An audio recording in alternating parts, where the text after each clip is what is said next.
David had always been different from other guys his age. While his friends were out at parties or hanging out at clubs, he spent his evenings alone in his small apartment, writing poems that nobody would ever read. At 26, he worked the night shift at a radio astronomy lab just outside town. It wasn't glamorous work, but it paid the bills and gave him plenty of quiet time to think. His apartment was tiny but cozy. One room served as his bedroom, living room, and office all rolled into one. The walls were covered with bookshelves filled with poetry collections and science fiction novels. In the corner by the window sat his old wooden desk, the one piece of furniture he'd inherited from his grandmother. On that desk, under the warm glow of a vintage brass lamp, he kept his most precious possession, a leather-bound journal with pages that had turned cream-colored from years of use. David wasn't the type to talk about his feelings. Growing up, he'd been the quiet kid who sat in the back of the classroom, watching others make friends while he struggled to find the right words. Even now, as an adult, he found it easier to express himself through writing than through conversation. That journal became his best friend, the only place where he could be completely honest about his thoughts. In dreams, every night after work, David would sit at his desk and write. Sometimes he wrote about his day, the weird sounds the radio equipment made, the way the stars looked through the lab's big windows, or how lonely he felt walking home in the early morning hours. But most often, he wrote poetry, love poems, to be specific. Poems about finding someone who would understand him, someone who could see past his quiet exterior to the passionate person he was inside. The thing was, David had never really been in love. Sure, he'd had crushes in high school and college, but nothing that ever turned into something real. He was too shy to approach the girls he liked, too worried about saying the wrong thing. So instead, he poured all those feelings into his poems, creating imaginary love stories with imaginary people who would never break his heart. Because they existed only in his mind, his co-workers at the lab thought he was a bit odd. They'd invite him out for drinks sometimes, but David usually declined. He preferred his quiet evenings at home, just him and his journal. The other scientists were friendly enough, but they talked about things like sports and dating apps, topics that made David feel even more out of place. He'd rather spend his time crafting verses about cosmic connections and eternal love than discussing weekend plans he'd never be brave enough to make. The radio astronomy lab where David worked was actually pretty cool, though he rarely talked about it with anyone. The facility had several massive dish antennas that pointed toward the sky, listening for signals from deep space. David's job was to monitor the equipment overnight, making sure everything was running smoothly and taking notes on any unusual readings. Most nights were quiet, just him and the gentle humming of computers in a room full of blinking lights. What David didn't know was that his apartment was located directly beneath the lab's most sensitive antenna array. The building had been converted from old student housing, and nobody had thought much about the proximity to the radio telescopes. David's third-floor apartment window gave him a perfect view of the night sky, which is why he'd chosen it. He loved sitting at his desk, looking up at the stars while he wrote, feeling connected to something bigger than his small, solitary life. On particularly clear nights, David would open his window and let the cool air drift in while he worked. He'd set up his desk lamp just right, creating a warm circle of light in the darkness. The lamp was an old thing, probably from the 1950s, with a brass base and a green glass shade. It had belonged to his grandmother, and though it sometimes flickered and probably wasn't the most efficient, David loved it. There was something comforting about writing under that familiar glow. The poem that would change everything started on a Thursday evening in October. David had been feeling particularly lonely that week. He'd watched his co-workers making weekend plans, heard them talking about dates and parties, and felt that familiar ache of being on the outside looking in, instead of wallowing in self-pity. He decided to channel those feelings into his writing. He titled the poem Across the Void, and it was different from anything he'd written before. Instead of writing about finding love in coffee shops or meeting someone at a bookstore, David let his imagination soar into space. He wrote about longing for someone who might exist beyond the stars, someone who could understand the depths of his isolated soul. He poured his heart into verses about cosmic loneliness, about sending signals into the darkness and hoping for an answer, about love that could transcend physical boundaries and connect to souls across impossible distances. The poem was raw and honest in a way that surprised even David. He wrote about feeling like an alien in his own world, about wondering if there was someone out there who felt the same way. He described the beauty of the night sky and imagined what it would be like to share that beauty with someone who truly understood it. He wrote about the silence of space and how it mirrored the silence in his own heart. As he finished the poem, David felt a strange sense of completion. It wasn't just another love poem to an imaginary person. It felt like a message, a genuine cry from his heart to whoever might be listening. He closed his journal, turned off his lamp, and went to bed, unaware that his words had just traveled much farther than he could have ever imagined. The radio telescopes above his apartment had been picking up a strange interference pattern for months. Every night, at exactly the same time, a unique electromagnetic signature would appear in their readings. The scientists at the lab had dismissed it as background noise, probably from old electrical wiring in the converted building. But they were wrong. The interference was coming from David's vintage desk lamp, and its signal was somehow carrying his heartfelt words far beyond Earth's atmosphere. Somewhere in the vast darkness of space, someone was listening, someone who understood loneliness just as deeply as David did, someone who had been searching for exactly the kind of connection he wrote about in his poems. And on that October night, as David slept peacefully in his small apartment, his words were about to reach the most unexpected reader of all, an alien queen, who had never experienced love, but was about to learn what it meant through the power of human poetry. 3 weeks had passed since David wrote his poem Across the Void, and life had settled back into its usual routine. He went to work, came home, wrote in his journal, and went to sleep. Nothing seemed different, except maybe he'd been sleeping more deeply than usual. His dreams had been vivid and strange, filled with images of distant stars and voices he couldn't quite understand. On a Tuesday night in November, David was feeling restless. The weather had turned cold, and he'd spent most of the evening staring out his window at the cloudy sky, wishing he could see the stars. He tried to write, but the words weren't coming easily. After an hour of struggling with a half-finished poem about autumn loneliness, he decided to call it a night. He closed his journal, switched off his grandmother's old lamp, and brushed his teeth. As he was getting ready for bed, he noticed something odd. The journal on his desk seemed to be glowing very faintly, like there was still a light source somewhere nearby. David looked around his apartment, but everything was dark. He figured it was just his imagination, maybe light from a street lamp outside reflecting off the leather cover. But when he woke up at 3 in the morning, the glow was still there, and it was definitely coming from his journal. David sat up in bed, rubbing his eyes. The soft blue light was unmistakable now, pulsing gently like a heartbeat. His first thought was that maybe his old lamp had shorted out somehow, but he definitely turned it off. His second thought was that he might be dreaming, but the cold air in his apartment and the sound of a car passing outside felt too real. He got out of bed and walked slowly toward his desk. The journal was open, which was weird, because he always closed it before going to sleep.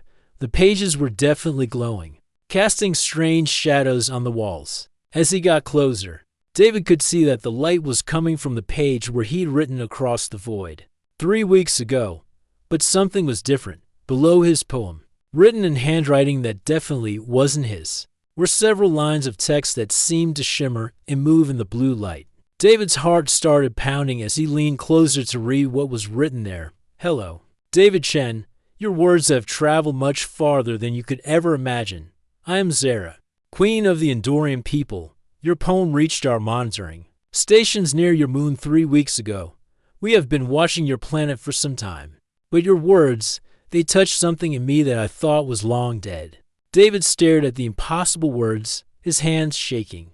This had to be some kind of joke, right? Maybe his co-workers from the lab had somehow gotten into his apartment and set up some kind of elaborate prank. But the handwriting was too perfect, too elegant, and the blue glow was unlike anything he'd ever seen. He picked up a pen with trembling fingers and wrote beneath the strange message, "Is this real? Are you really there?" Almost immediately, more text began to appear on the page, written in that same flowing script, as real as the loneliness that inspired your poem. David, I know that feeling better than you might think. David felt like he was going to faint. He sat down hard in his desk chair, staring at the journal. This was impossible. People didn't just communicate with aliens through notebooks. Things like this didn't happen to quiet guys who worked night shifts and wrote poetry alone in their apartments. But the evidence was right there in front of him, glowing on the page. "I don't understand," he wrote. "How's this happening? Are you really from another planet?" The response came quickly. "My world is very far from yours, in a place your astronomers call the Andromeda Galaxy. We are an ancient civilization, one that has existed for thousands of your years. We have technology that allows us to travel between stars, to communicate across vast distances. But in all our advancement, we lost something important along the way." David found himself leaning forward, completely absorbed in this impossible conversation. "What did you lose?" "The ability to feel," came the reply. "My people eliminated emotions long ago. We believe they made us weak and efficient for centuries. I have ruled my empire without ever experiencing what you humans call love, friendship, or even basic connection with another being. But when your poem reached us, when I read your words about longing and hope, something awakened in me that I didn't know existed." David's mind was racing. An alien queen was talking to him through his journal, an alien queen who had somehow been moved by his poetry. It was the most incredible and terrifying thing that had ever happened to him. "Why me?" he wrote. "Out of all the people on Earth, why did you choose to talk to me? I didn't choose you, David. Your words chose me." You wrote about sending signals into space, hoping for an answer. You wrote about feeling alone in the universe, about wondering if there was someone out there who could understand you. Well, I am here. I am listening. And for the first time in my very long life, I understand what you meant. David looked around his small apartment, at his simple furniture and his shelves full of books. A few hours ago, this had been his quiet, ordinary life. Now he was apparently pen pals with an alien queen from another galaxy. "I'm scared," he wrote honestly. "This is all so much to process. I don't know if I'm dreaming or going crazy or what." "Fear is natural," Zara replied.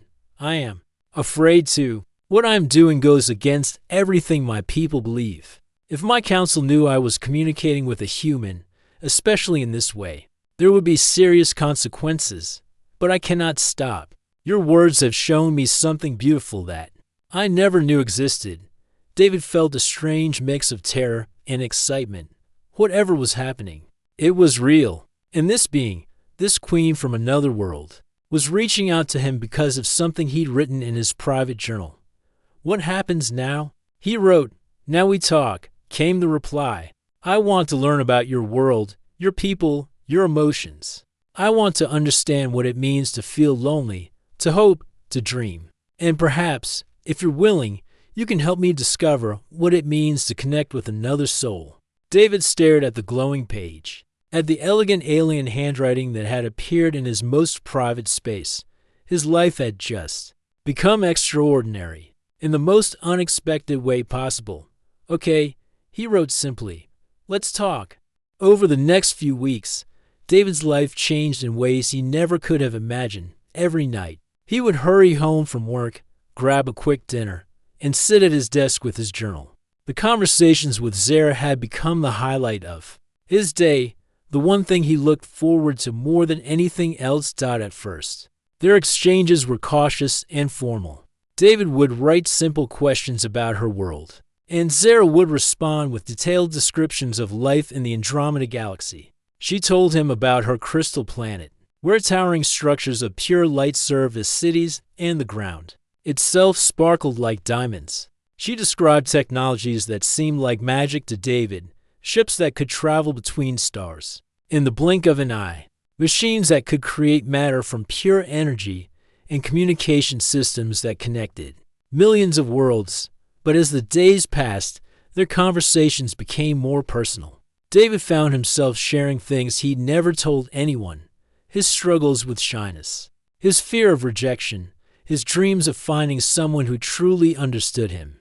He wrote about his childhood, about feeling different from other kids, about spending countless hours alone with his books and his imagination. "Your loneliness is something I recognize," Zara wrote one evening. "On my world, I am surrounded by millions of subjects, yet I have never had what you would call a friend. In our culture, emotional connections are seen as weaknesses that cloud judgment. A ruler must be cold, calculating, efficient. I have spent 300 years of my life following these rules." David nearly dropped his pen when he read that. 300 years? How old are you? By your standards, I am ancient. But by my people's standards, I am still young for a queen. We live much longer than humans. What troubles me is not my age, but the fact that in all those years, I have never felt the warmth that comes through in your writing. Your poems speak of emotions that we eliminated from our society long ago. This revelation made David think about his own life differently. He'd always felt like an outsider, but at least he lived in a world where emotions were allowed, where people could fall in love and form friendships. He couldn't imagine living in a place where feelings were forbidden. "That sounds terrible," he wrote. "How do you stand it?" "I didn't know what I was missing until I read your words," Zara replied. "Your poem about longing, about hoping for connection across the void, it awakened something in me that I didn't know existed. For the first time in my life, I understood what you humans call yearning." As their conversations deepened, David began to notice changes in himself. He was more confident at work, more willing to join in casual conversations with his coworkers. The constant ache of loneliness that had followed him for years was starting to fade, replaced by something he'd never experienced before: the joy of truly connecting with another person. Well, not exactly a person, but Zara felt real to him in a way that no one else ever had. "I've been thinking about something," David wrote one night. "You said your people have been watching Earth. Are you here? I mean, close to our planet?" There was a long pause before Zara responded. When her writing finally appeared, David could sense hesitation in the elegant script. "Yes, David. My fleet has been stationed near your moon for several months now. We came to study your species, to determine if your world would be suitable for expansion of our empire." David's blood ran cold. "Expansion? You mean like taking over?" "That was the original plan," Zara wrote. "But everything changed when I received your poem. I have been delaying our mission, telling my council that humans require more extensive study. In truth, I cannot bear the thought of harm coming to your world. Your people's capacity for emotion, for art, for connection, these are not weaknesses to be eliminated. They are treasures to be protected." David sat back in his chair, overwhelmed. An alien invasion fleet was parked near Earth, and the only thing standing between humanity and disaster was an alien queen who had fallen in love with poetry. "Are you in trouble because of me?" he wrote. "My council grows suspicious of my delays." Zara admitted, "They do not understand why I have classified your species as unsuitable for integration. Some of them question my judgment, but I cannot tell them the truth, that a human poet has shown me what it means to feel, and that I would rather face exile than see his world destroyed." David felt a weight settle on his chest. This incredible, impossible connection they'd formed was putting both of them in danger, and yet he couldn't bring himself to regret it. "I wish I could help you," he wrote. "I wish there was something I could do." "You have already done more than you know," Zara replied. "Before reading your words, I was a cold, efficient ruler. Now I'm learning to be something more. You have taught me about hope, about the beauty of vulnerability, about the strength that comes from opening one's heart to another." Their conversations continued late into the night. Zara described the political tensions on her ship, the growing pressure from her advisors to proceed with the mission. David shared his fears about the future, his worry that their connection might somehow lead to catastrophe. But despite the danger, neither of them wanted to stop. They had found something rare and precious, a bond that transcended not just distance, but the very boundaries of what should be possible. I have a confession, Zara wrote as dawn approached. I have been using our ship's sensors to watch your world more closely. I have seen your cities, your art, your people going about their daily lives. The beauty of your planet, the diversity of your cultures. It breaks my heart to think that my people would destroy such wonders. David felt a surge of protectiveness for this alien queen, who was risking everything to save his world. What will you do? I don't know yet, Zara admitted. But I know I cannot let harm come to Earth. You have shown me that there are things more valuable than conquest, more important than power. I am willing to sacrifice everything I have built if it means preserving the world that created a soul like yours. As David closed his journal that morning, he realized that his life had become part of something much bigger than himself. He was no longer just a lonely poet writing in his apartment. He was part of a story that could determine the fate of two worlds. The night everything changed started like any other. David came home from his shift at the lab, heated up leftover pizza, and settled at his desk with his journal. But when the familiar blue glow appeared and Zara's handwriting began to form on the page, he could tell something was different. Her usually elegant script looked hurried, almost frantic. David, I need to tell you something that may frighten you, she wrote. I can no longer hide the truth about why I am here and what it means for both of us. David's stomach dropped. Over the past few weeks, he'd grown comfortable with their nightly conversations. He'd almost forgotten that Zara wasn't just a pen pal from another country. She was an alien queen, whose people had been watching Earth for months. What's wrong? He wrote back, his hand trembling slightly. My council held an emergency meeting today. They are no longer willing to accept my delays. Commander Vex, my military advisor, has been questioning my judgment publicly. He believes I have grown too attached to studying your world, and that this attachment is clouding my ability to lead. David felt a chill run down his spine. What kind of attachment? There was a long pause before Zara's next words appeared. They suspect I have developed what humans call emotional investment in your planet's survival. They are not wrong, though. They did not know the full truth. David, I must confess something that terrifies me to admit, even to myself. What is it? I have fallen in love with you. David stared at the words, reading them over and over. An alien queen, someone who commanded fleets across star systems, someone who had lived for centuries, had fallen in love with him, a shy guy, who wrote poetry in his apartment and worked the night shift at a radio lab. I know it sounds impossible, Zara continued. My people eliminated the capacity for love from our society thousands of years ago. We were taught that it was a weakness, a flaw that led to poor decisions and inefficiency. But your words, your soul that shines through your writing, you have awakened something in me that I never knew existed. David's heart was pounding so hard he could hear it in his ears. I don't know what to say. You don't need to say anything. I know this is overwhelming, but I had to tell you because the situation has become desperate. Commander Vex has given me an ultimatum. Either we proceed with the original mission within the next 7 days, or he will call for a vote of no confidence in my leadership. What was the original mission? David wrote, though he was afraid to know the answer, to evaluate Earth for colonization and resource extraction. If deemed suitable, we would begin the process of preparing the planet for our people's expansion. David's blood turned to ice. Preparing it how? By removing the current inhabitants and terraforming the environment to suit our needs, David. When we arrived here, your species was classified as a primitive civilization that posed no threat to our expansion. The plan was to study you briefly, then proceed with colonization. David felt sick. The woman he'd grown to care about, the being who had become the most important part of his day, was part of an invasion force that planned to wipe out humanity. But that was before I read your poem.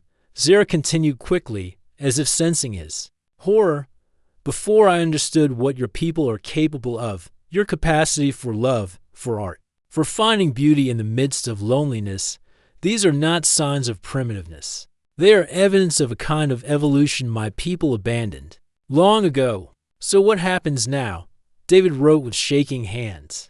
I have been buying time by submitting false reports to the council. I told them that humans possess unpredictable psychological warfare capabilities that require further study. I classified your species as potentially dangerous to our mental stability. It was the only way I could think of to delay the mission without revealing my true feelings.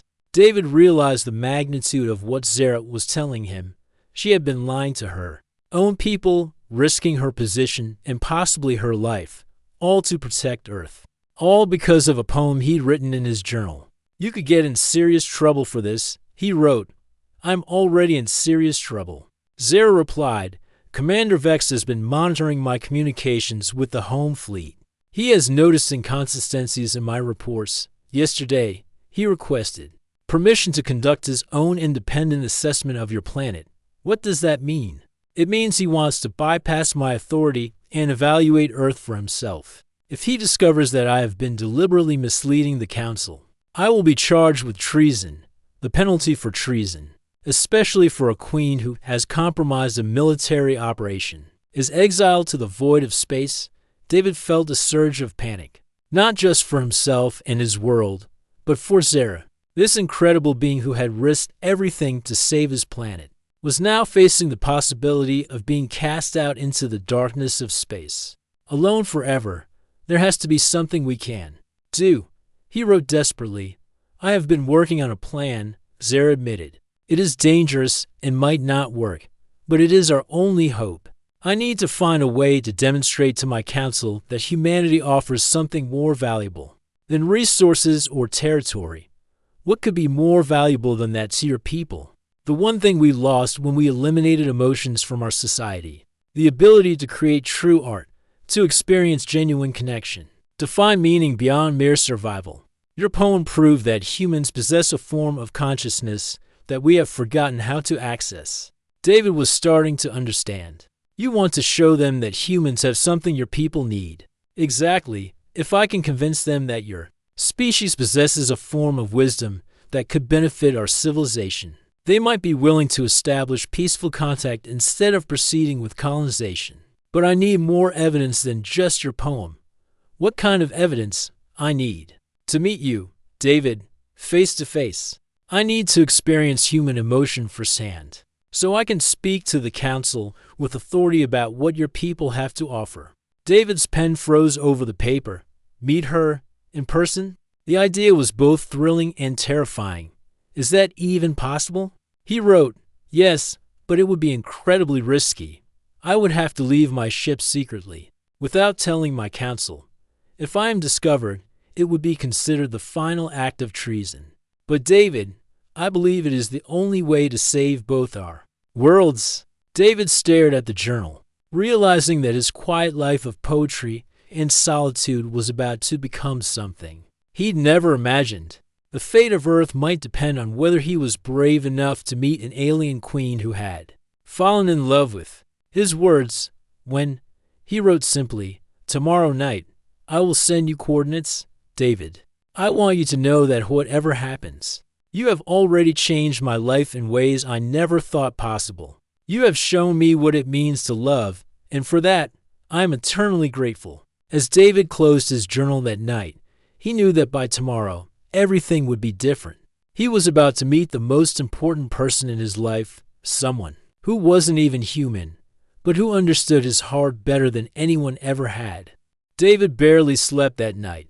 He kept looking at the coordinates Zara had written in his journal. Numbers that pointed to a location in the Nevada desert, about 3 hours' drive from his apartment.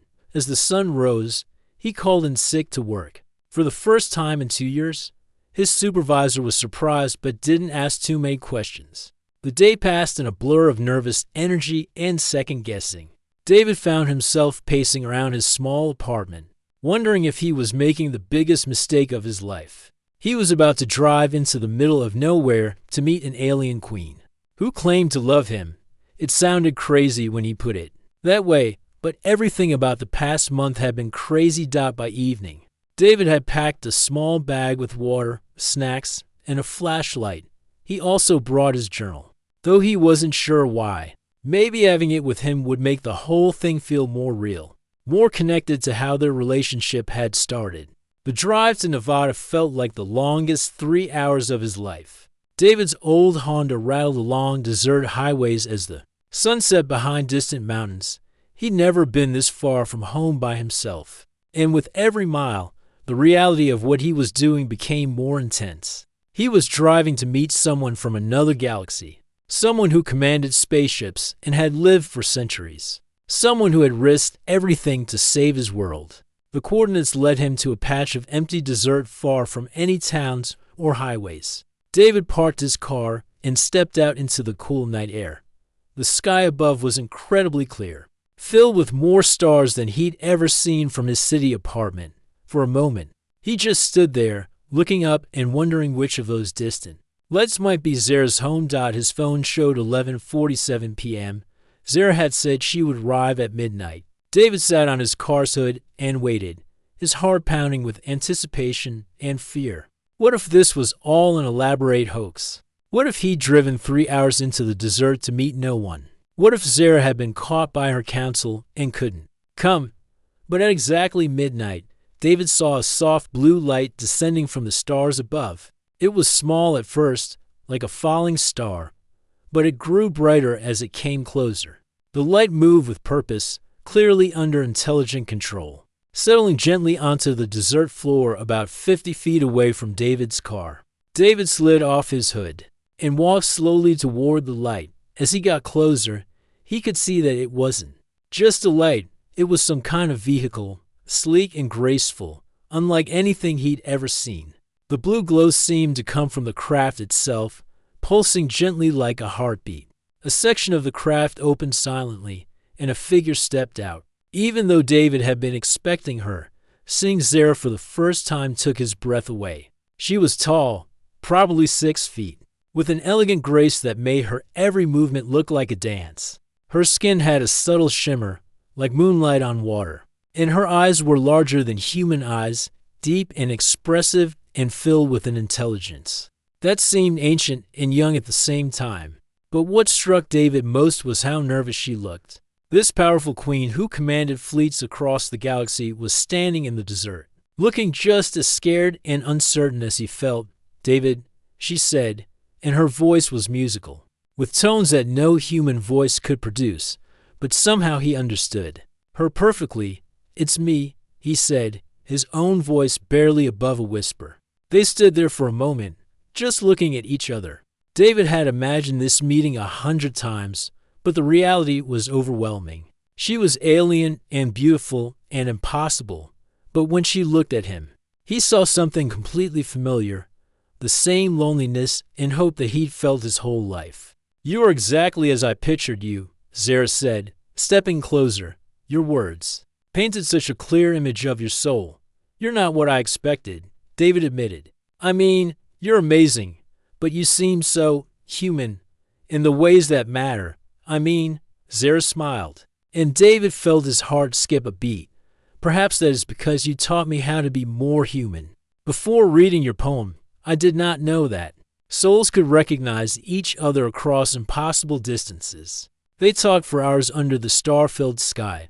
Zara told David about her world, using small holographic displays from her ship to show him the crystal cities and floating gardens of her home planet. She explained how her people had evolved beyond physical needs, but had lost the ability to create true art or experience genuine emotion. David shared stories about Earth, not the big, important things, but the small human moments that made life beautiful. He taught her how to skip stones using flat rocks he found in the desert. He showed her the constellations as humans saw them, making up stories about the patterns in the stars. He read her more of his poetry, watching her face light up with wonder at each verse. "My council does not understand," Zara said as dawn began to brighten the horizon. "They see your people as simple beings driven by inefficient emotions. But they are wrong.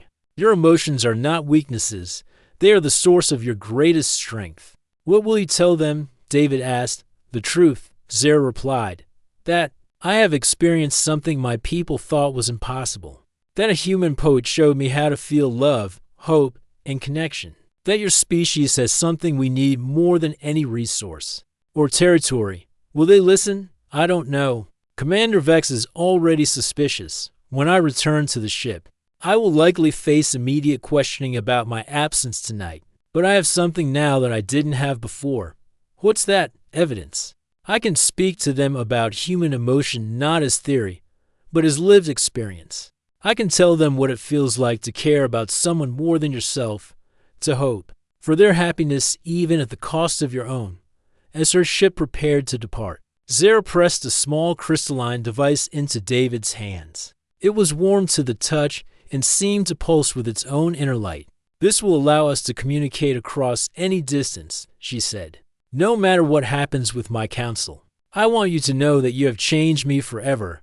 You showed me what it means to love, and that is a gift I can never repay. When will I see you again? David asked. I don't know, Zara admitted, and he could hear the sadness in her musical voice. I must return to my ship and face whatever consequences await me. I will try to convince my council that Earth should be protected, not conquered.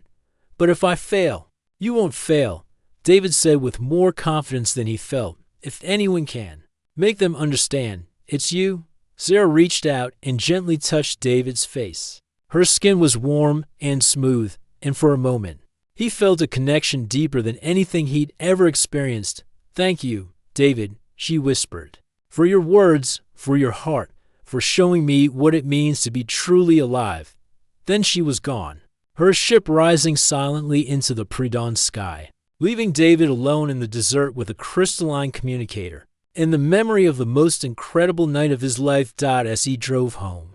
David knew that nothing would ever be the same. He had found love in the most impossible place, and now he had to trust that love would be strong enough to save two worlds that had never been meant to meet.